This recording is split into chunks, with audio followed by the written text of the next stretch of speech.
Welcome to all my dear students. तो दोस्तों आज की वीडियो में हम संयोजकता और ऑक्सीकरण अवस्था के तोते उड़ा देंगे। मतलब ऑल पेरियोडिक टेबल, मतलब पेरियोडिक टेबल में जितने तत्व हैं हम सभी तत्वों की ऑक्सीकरण अवस्था संयोजकता निकालना आपको दोस्तों बताएंगे। ठीक है, रट तो कोई भी लेता है दोस्तों, और रटने वाली चीज आपको वैसे भी पता है, ज्यादा समय तक हमें याद नहीं रहती। ठीक है, तो दोस्तों हम ऑक्सीकरण और संयोजकता निकालना सीखेंगे, और निकालना यदि आपसे एक बार बन जाती है तो आपके दिमाग में से फिर कोई भी बाहर नहीं निकाल सकता। मतलब डायरेक्टली हम कहें तो दोस्तों तोते उड़ा देंगे। वैसे ये दोस्तों यदि आप थंबनेल देखकर आए तो बहुत अच्छा किया आपने, 100% हम दोस्तों आपको सिखाकर रहेंगे। ठीक है, तो इससे पहले यदि दोस्तों आप हमारे नए व्यूअर हैं, अभी तक आपने हमारे चैनल को सब्सक्राइब नहीं किया तो प्लीज चैनल को सब्सक्राइब कीजिए, बेल आइकन को ऑन कर लीजिए। ठीक है, चलो दोस्तों फिर स्टार्ट करते हैं।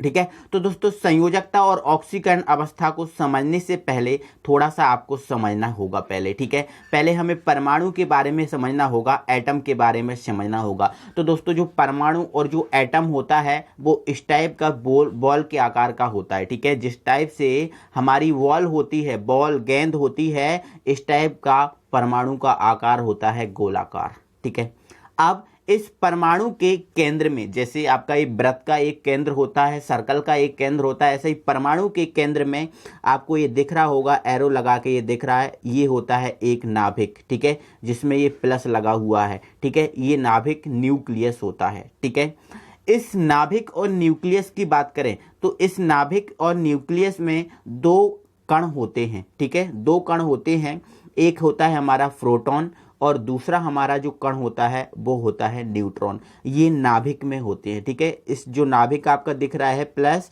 इसके अंदर ही होते हैं। मैंने बाहर इसलिए लिखे क्योंकि जगह कम थी। ठीक है, तो ये दोनों कण प्रोटॉन और न्यूट्रॉन दोनों नाभिक के अंदर ही होते हैं। ठीक है, अब आगे बात करें तो प्रोटॉन मेरे भाई धनावेशित होता है, मतलब प्रोटॉन पर धनावेश होता है और न्यूट्रॉन पर कोई भी आवेश नहीं होता, ना धनावेश और ऋणावेश। ठीक है, तो ये बात हुई, नाभिक में दो कण होते हैं, प्रोटॉन और न्यूट्रॉन। ठीक है, इसके बाद हम आगे बात करें, एक और कण होता है परमाणु में जो होता है हमारा इलेक्ट्रॉन। ठीक है, और इस इलेक्ट्रॉन जो होता है, जो नाभिक के चारों ओर जो वृत्ताकार कक्षाएं आपको दिख रही हैं, ठीक है, इनमें ये चक्कर लगाता रहता है। ठीक है, और जो इलेक्ट्रॉन होता है मेरे भाई, इन पर माइनस होता है। ठीक है, इलेक्ट्रॉन पर क्या होता है, माइनस, प्रोटॉन पर होता है प्लस, और न्यूट्रॉन पर कोई भी आवेश नहीं होता। समझ गए आप इतना? ठीक है, तो सीधी सी बात, जो परमाणु मेरे भाई, जो एटम है वो तीन कणों से मिलकर बना होता है। ठीक है, पहला आपका प्रोटॉन, ठीक है, आपका फिर दूसरा इलेक्ट्रॉन, ठीक है, और आपका जो तीसरा रहेगा न्यूट्रॉन। ध्यान रखना, परमाणु कितने कणों से मिलकर बना है, प्रोटॉन, इलेक्ट्रॉन और न्यूट्रॉन। प्रोटॉन पर प्लस होता है, इलेक्ट्रॉन पर माइनस होता है और न्यूट्रॉन पर कोई भी चार्ज नहीं होता। इतना समझ गए? इसके बाद अब मेरे भाई जो परमाणु होता है, ठीक है, अब हमें पता है कि जो इलेक्ट्रॉन होता है वो नाभिक के चारों ओर जो वृत्ताकार कक्षाएं होती हैं उनमें चक्कर लगाता है। ठीक है, तो बिल्कुल मेरे भाई सही समझे आप। ठीक है, तो जो इलेक्ट्रॉन होता है ये नाभिक है, इस नाभिक के चारों ओर ये आपको ये वृत्ताकार कक्षाएं दिख रही हैं, है ना, इन कक्षाओं में चक्कर लगाता है। ठीक है, और दोस्तों मेरे भाई जो है ना वृत्ताकार जो कक्षाएं हैं परमाणु के चारों ओर, नाभिक के चारों ओर जो वृत्ताकार कक्षाएं होती हैं उनकी संख्या केवल 7 है। अभी तक केवल 7 संख्या, समझ गए ना मेरे भाई?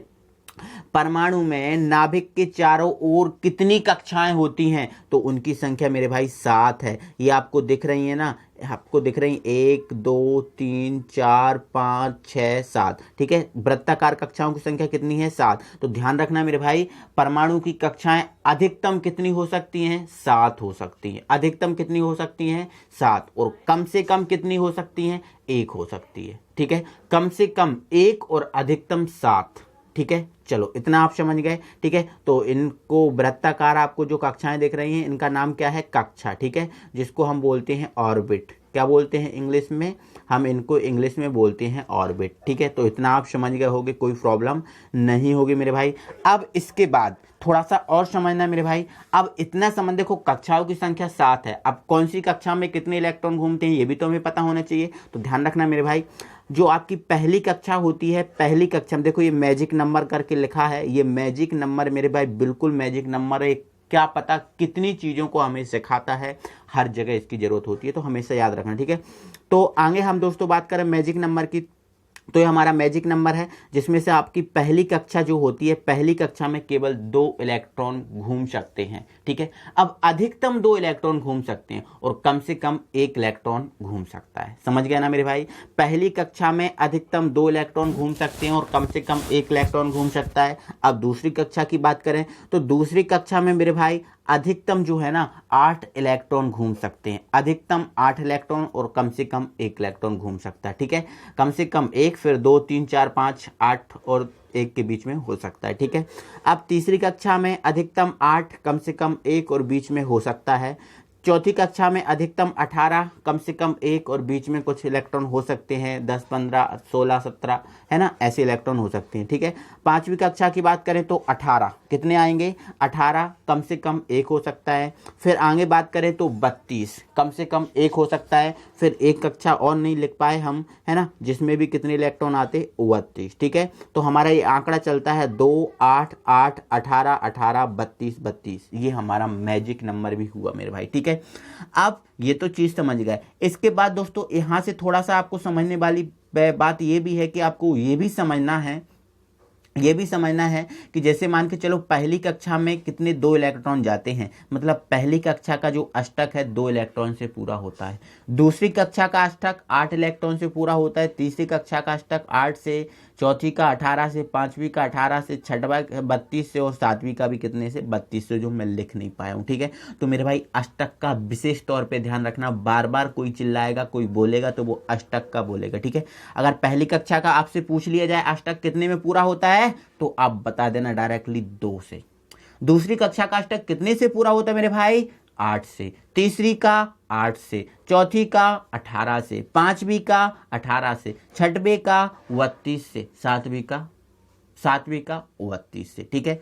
चलो 1 मिनट, अब इतना समझ गए। अब मेरे भाई जैसे हमें बुखार, सिर दर्द, हाथ पैर दर्द होते हैं तो हम संतुलित नहीं रहते, हमें डॉक्टर के ना जाने की आवश्यकता होती है ना मेरे भाई, बिल्कुल होती है। तो इसी प्रकार से मेरे भाई अगर इन परमाणु की कक्षाओं का अष्टक पूरा नहीं हुआ तो ये भी संतुलित नहीं रहेंगे, ये भी संतुलित नहीं रहेंगे। ये परमाणु की कक्षाएं अपना अष्टक पूरा जरूर करती हैं, उसके लिए चाकू चलाना पड़े, चाहे छुरा चलाना पड़े, या कुछ भी साम दाम दंड भेद कुछ भी अपनाना पड़े, ये अपना इलेक्ट्रॉन पूरा करेंगी। और कुछ भी में ये क्या अपनाती हैं, क्या चाकू चलाएंगी, ये मेरे भाई ये तो समझाने के लिए बोला था ना मेरे भाई, ठीक है। ये चाकू नहीं चलाती, ठीक है। साम दाम दंड भेद का मतलब ये है कि ये जो अब परमाणु की जो कक्षाएं हैं अपना अष्टक पूरा करने के लिए इलेक्ट्रॉन देंगी या फिर इलेक्ट्रॉन लेंगी, समझ गए ना।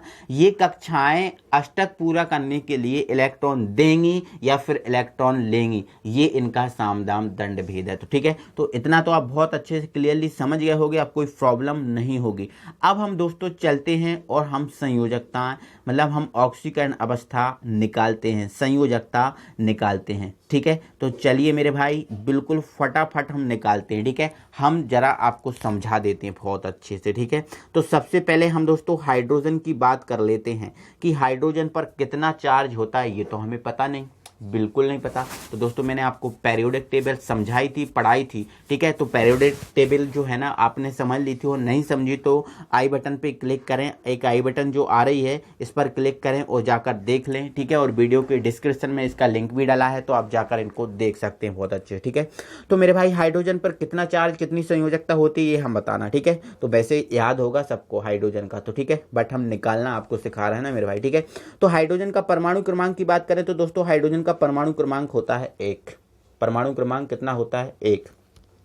अब हम हाइड्रोजन के इलेक्ट्रॉनों को कक्षाओं में भरेंगे, ठीक है।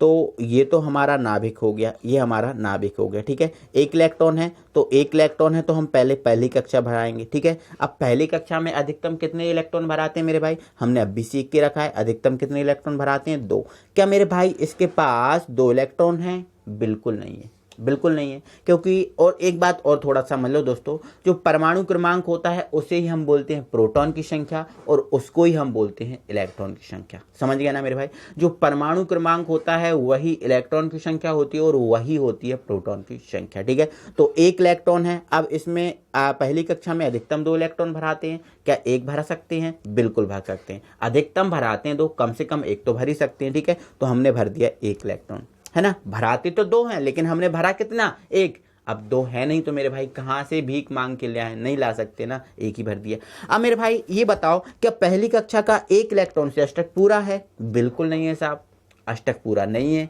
अब क्या करें? तो मेरे भाई अष्टक पूरा तो करना पड़ेगा। तो अष्टक पूरा करने के लिए ये जो हाइड्रोजन भाई साहब हैं, हाइड्रोजन भाई साहब करते क्या हैं? ये अपना इलेक्ट्रॉन किसी को दे देते हैं या फिर किसी से 1 इलेक्ट्रॉन ले लेते हैं। क्यों? क्योंकि इनको अष्टक पूरा करने के लिए 1 इलेक्ट्रॉन की आवश्यकता है। ये 1 इलेक्ट्रॉन किसी से ले लें या अपना जो 1 इलेक्ट्रॉन है वो किसी को दे दें। अब वो किसी को दे देंगे, ना रहेगा बांस ना बजेगी बांसुरी। अब 1 इलेक्ट्रॉन चला ही जाएगा तो ये खुद भी नहीं रहेंगे, है ना, खुद भी नहीं रहेंगे। छोटा सा घर था उसको और बेच दिया। ठीक है, तो क्या करेगा? 1 इलेक्ट्रॉन ले भी सकता है और 1 इलेक्ट्रॉन दे भी सकता है। तो मेरे भाई जब जो इलेक्ट्रॉन लेगा, यदि इलेक्ट्रॉन कोई लेगा तो उस पर आएगा ऋणावेश, और यदि कोई देगा तो उस पर आएगा धनावेश। वैसे भी है मेरे भाई, हमें कहावत पता है, देने वाला धनी होता है, लेने वाला ऋणी होता है। समझ गए ना। तो हाइड्रोजन जो है ना इलेक्ट्रॉन देगा तो उस पर आ जाएगा प्लस, और यदि हाइड्रोजन इलेक्ट्रॉन लेगा तो उस पर आ जाएगा माइनस। अब 1 इलेक्ट्रॉन दिया इसलिए हमने 1 प्लस लिखा, 1 इलेक्ट्रॉन लिया इसलिए हमने 1 माइनस लिखा। समझ गया ना मेरे भाई। ठीक है, कोई प्रॉब्लम नहीं होनी चाहिए मेरे भाई। ठीक है, तो देने वाला धनी और लेने वाला ऋणी। अष्टक पूरा करने के लिए अब यदि ये इलेक्ट्रॉन लेगा तो इस पर आ जाएगा माइनस, मतलब H माइनस भी हो सकता है, और यदि इलेक्ट्रॉन देगा तो H प्लस भी हो सकता है। ठीक है, लेकिन ज्यादातर ये हाइड्रोजन करता क्या है? तो मेरे भाई ज्यादातर जो हाइड्रोजन है अपना इलेक्ट्रॉन है ना किसी को दे देता है, किसी को दे देता है। इसलिए मेरे भाई हाइड्रोजन पर होता है प्लस, हाइड्रोजन पर क्या होता है? प्लस। आप बहुत अच्छे से समझ गए होंगे, कोई प्रॉब्लम नहीं है। ठीक है, चलो तो दोस्तों अब हम बात करेंगे लिथियम की। ठीक है, अगर हम लिथियम की बात करें, ठीक है, तो मेरे भाई आपको वैसे भी पता है जो लिथियम होता है, इस लिथियम का जो परमाणु क्रमांक होता है वो 3 होता है। ठीक है, मतलब इसके पास इलेक्ट्रॉन की संख्या 3 है। ठीक है, चलो इलेक्ट्रॉन को भरते हैं। तो देखो पहली कक्षा में कितने इलेक्ट्रॉन भराते हैं? 2, ये भर दिए। ठीक है, अब दूसरी कक्षा में कितने इलेक्ट्रॉन भराते हैं? तो दूसरी कक्षा में 8 इलेक्ट्रॉन भराते हैं मेरे भाई, है ना। 8 ही भराते हैं, मैंने अभी आपको जस्ट बताया। अब 8 इलेक्ट्रॉन भराते हैं, क्या 8 इसके पास बचे हैं? नहीं बचे, 2 तो भर दिए, अब 1 बचा, तो अब नहीं बचे तो कहां से लेकर आए? तो 1 ही भरेंगे। क्या मेरे भाई 1 इलेक्ट्रॉन से इसका अष्टक पूरा है? नहीं है मेरे भाई। दूसरी कक्षा का अष्टक तो 8 इलेक्ट्रॉन से पूरा होता है, अष्टक पूरा नहीं है। तो अष्टक पूरा करने के लिए क्या होगा? अष्टक पूरा करने के लिए क्या करेगा? ये देखो, अष्टक पूरा करने के लिए 7 इलेक्ट्रॉन की आवश्यकता है, तो ये 7 इलेक्ट्रॉन किसी से लेगा या जो अपना 1 इलेक्ट्रॉन है वो किसी को दे देगा। तो मेरे भाई 7 इलेक्ट्रॉन को तो लेना इम्पॉसिबल है, थोड़ा कठिन है, लेकिन 1 इलेक्ट्रॉन को देना सरल है। ठीक है, तो ऐसी कंडीशन में क्या करेगा? लिथियम अपना 1 इलेक्ट्रॉन किसी को दे देगा। जैसे ही 1 इलेक्ट्रॉन अपना किसी को दे देगा तो लिथियम पर क्या जाएगा? प्लस, 1 प्लस आ जाएगा, है ना। तो लिथियम पे क्या आ जाएगा? 1 प्लस। तो ध्यान रखना इस टाइप दोस्तों लिथियम पर 1 प्लस होता है। Any problem? ठीक है, आगे बढ़ते हैं। ठीक है, अब हम दोस्तों हम सोडियम की बात बताते हैं। ठीक है, थोड़ा सा आप सिखा दें अच्छे से, फिर कोई प्रॉब्लम नहीं होगी। ठीक है, सोडियम की बात करें तो दोस्तों सोडियम का जो परमाणु क्रमांक होता है मेरे भाई वो 11 होता है। कितना होता है? 11। ठीक है, तो पहली कक्षा में कितने इलेक्ट्रॉन भर जाएंगे? 2 भर जाएंगे। दूसरी कक्षा में 8 इलेक्ट्रॉन भरते हैं, भर जाएंगे। ठीक है, अब पहली कक्षा में 2 ही भरते हैं, दूसरी में 8 ही भरते हैं। ठीक है, तीसरी में भी 8 भरते हैं। क्या मेरे भाई 8 बचे इलेक्ट्रॉन इसके पास? नहीं। पहली कक्षा में 2 आ गए, दूसरी कक्षा में 8, 10 टोटल हो गए। अब कितना बचा? 1 इलेक्ट्रॉन, है ना। तो तीसरी कक्षा में भाई हम भर देंगे 1 इलेक्ट्रॉन को, 1 इलेक्ट्रॉन को भर देंगे। क्या 1 से इसका अष्टक पूरा है? बिल्कुल भी नहीं है, क्योंकि तीसरी कक्षा का अष्टक तो 8 इलेक्ट्रॉन से पूरा होता है और 1 इलेक्ट्रॉन है, नहीं है अष्टक पूरा। तो अष्टक पूरा करने के लिए कितने इलेक्ट्रॉन की आवश्यकता है? तो 7 इलेक्ट्रॉन की आवश्यकता है। तो 7 तो लेना मेरे भाई डिफिकल्ट है ना, कठिन है, इसलिए 1 इलेक्ट्रॉन ये किसी को दे देगा। अब 1 इलेक्ट्रॉन किसी को दे देगा, इसलिए Na पर आ जाता है 1 प्लस। क्या हो जाता है? 1 प्लस। ठीक है, आगे बढ़ते हैं दोस्तों, हम पोटेशियम की बात करते हैं। परमाणु क्रमांक कितना है? 19 है। कितना है? 19 है। ठीक है, अब थोड़ा सा हम बड़े हो गए ना मेरे भाई, थोड़ा सीख गए, अब समझ लो। पहली कक्षा में कितने इलेक्ट्रॉन आएंगे? 2। दूसरी कक्षा में कितने इलेक्ट्रॉन आएंगे 8, तीसरी कक्षा में कितने इलेक्ट्रॉन आएंगे 8, समझ गए ना मेरे भाई, ठीक है। आप कितने इलेक्ट्रॉन भरा चुके 8, 8 16 और 2 18, ठीक है। चौथी कक्षा में कितने इलेक्ट्रॉन आते हैं 18 आते हैं, क्या मेरे भाई 18 है इसके पास, नहीं, एक इलेक्ट्रॉन बचा, तो चौथी कक्षा में हम कितने इलेक्ट्रॉन भर देंगे 1। क्या 1 से इसका अष्टक पूरा है, बिल्कुल नहीं है। अष्टक पूरा करने के लिए हमें 17 इलेक्ट्रॉन की जरूरत है, क्योंकि चौथी कक्षा का अष्टक 18 इलेक्ट्रॉन में होता है। तो 17 इलेक्ट्रॉन लेना कठिन है मेरे भाई, लेकिन 1 इलेक्ट्रॉन किसी को देना ईजी है। तो क्या होगा, जो पोटेशियम है अपना 1 इलेक्ट्रॉन किसी को ये वाला दे देगा, ठीक है। तो अब दे देगा तो के पर आ जाएगा 1+, क्योंकि देने वाला मेरे भाई धनी होता है ना, ठीक है। इस टाइप से हो जाएगा, ठीक है, कोई प्रॉब्लम नहीं है मेरे भाई। अब Mg की बात कर लो। Mg का परमाणु क्रमांक मेरे भाई 12 होता है। पहली कक्षा में चले जाएंगे 2, दूसरी कक्षा में चले जाएंगे 8, अब तीसरी कक्षा में 8 जाएंगे। क्या इसके पास 8 इलेक्ट्रॉन है, नहीं है। कितने 8 और 2 10 तो भराई गए मेरे भाई, 2 और बचे तो आ जाएंगे 2। क्या 2 से इसका अष्टक पूरा हो जाएगा, बिल्कुल नहीं, 2 से अष्टक पूरा नहीं होगा। अष्टक पूरा करने के लिए कितने इलेक्ट्रॉन की आवश्यकता है 6 इलेक्ट्रॉन की, तो 6 तो लेना कठिन है मेरे भाई।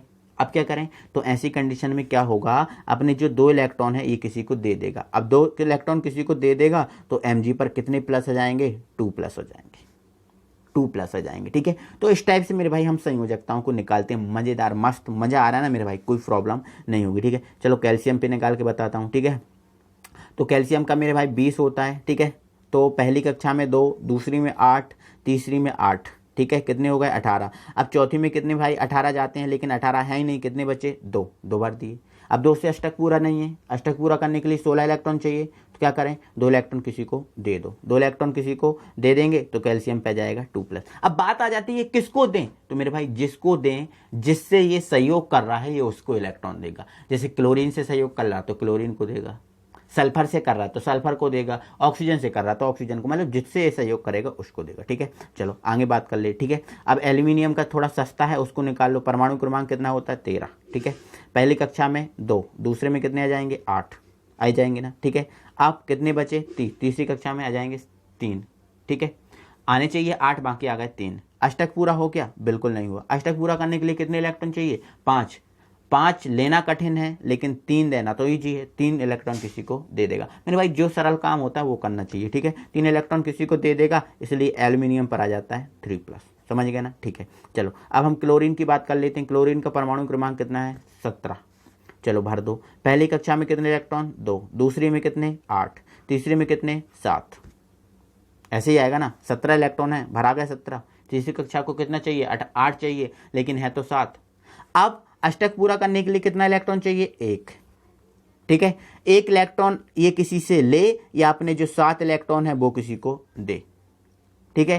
तो 1 इलेक्ट्रॉन लेना अब इजी हो गया, 7 इलेक्ट्रॉन देना अब कठिन हो गया। तो 1 इलेक्ट्रॉन ये किसी से ले लेगा, मतलब जब क्लोरीन 1 इलेक्ट्रॉन किसी से ले लेगा तो 1 इलेक्ट्रॉन लेगा तो माइनस आ गया, आएगा ना मेरे भाई, लेने वाला ऋणी होता है, ठीक है। तो इस पर आ जाएगा 1-, समझ गए ना मेरे भाई, ठीक है। इसी टाइप से O2- की बात कर, सॉरी O की बात कर लें तो O का परमाणु क्रमांक कितना है 8, ठीक है। पहली कक्षा में 2, दूसरी कक्षा में 6। अब अष्टक पूरा करने के लिए इसको कितने इलेक्ट्रॉन की आवश्यकता है 2 इलेक्ट्रॉन, और देने के लिए अगर मतलब इलेक्ट्रॉन की आवश्यकता 2 की आवश्यकता है। अगर लेना है तो 2 इलेक्ट्रॉन, अगर देगा तो फिर 6 इलेक्ट्रॉन देगा। बोलो अष्टक पूरा तो होता ही है किसी भी कंडीशन में।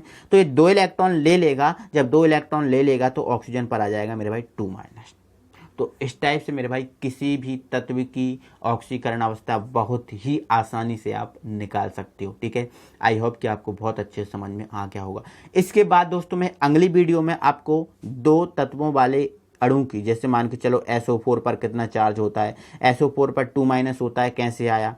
NO3 जो होता है इस पर 1- कैसे आया, ठीक है। जैसे KMNO4 होता है इस पर 1- कैसे आया, ठीक है। तो अब अगले वीडियो में दोस्तों मैं जो है ना आपको जो बड़े बड़े जो अणु हैं, अणुओं की ऑक्सीकरण अवस्था निकालना सिखाऊंगा, ठीक है। तो आई होप दोस्तों वीडियो में मज़ा आया होगा, अच्छा लगा होगा तो वीडियो को लाइक कीजिए, शेयर कीजिए अपने फ्रेंड सर्कल में, और दोस्तों बहुत ज़्यादा शेयर कीजिए ताकि सभी को फ़ायदा हो। दोस्तों वीडियो यार मेरे भाई देखा करो तो यार इंटरेस्ट से देखा करो, कोई ज़बरदस्ती के माइंड से मत देखा करो, ठीक है। ज़बरदस्ती की कोई चीज़ें अच्छी नहीं लगती, ठीक है। मिलते हैं दोस्तों अगली वीडियो में, थैंक यू वेरी मच।